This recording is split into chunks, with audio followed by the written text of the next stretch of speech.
Peace, everybody. Appreciate you guys coming through. Jellybean Killer here. Just wanted to show you guys how to get the Shadowcraft Splint Kit and the Shadow Void armor looking real sexy. My boy Warley, you know what I'm saying? But first things first, if you don't want to have to fight Fuel Weaver, I've beat Fuel Weaver a bunch of times in this world, but if you're having trouble beating him, or you haven't beat him before, or you just don't want to have to beat him again, go to the cave world settings, make sure that Wild Rift frequency is on more and Wild Rift enable is on always, and you won't have to worry about having to beat Fuel Weaver first.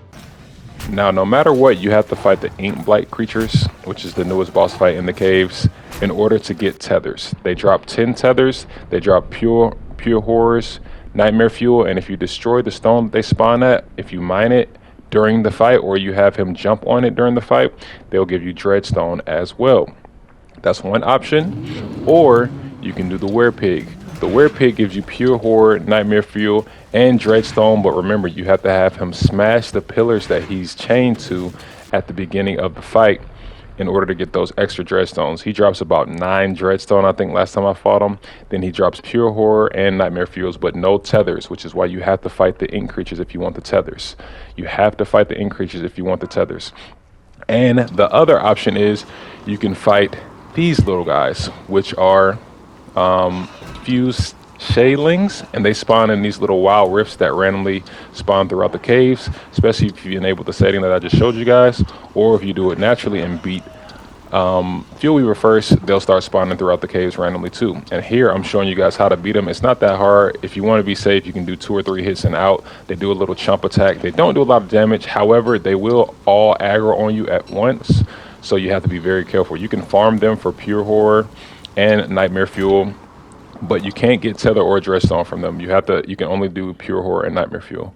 Once you get those things here, go to the ruins and you can craft the Shadowcraft plant kit.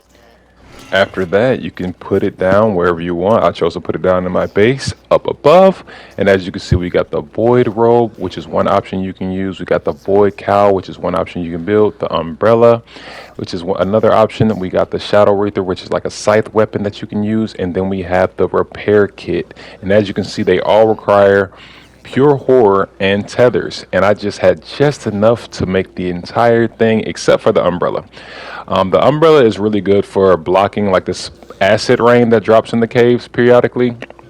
Once you activate this dark side of the lore, but you can use an Eyebrella or a regular umbrella. Not a regular umbrella, but you can use an Eyebrella to block that as well, but it does drain your Eyebrella durability a lot faster, so keep that in mind if you don't want to use the umbrella. But as you see right here, I had just enough to craft all those things.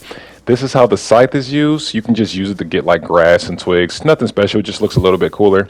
But as you can see, I got the full outfit on, and it's just that simple. Now, obviously, the hardest part about that would be the boss fight. So long as you can get the boss fights down, you'll have no problem getting this armor.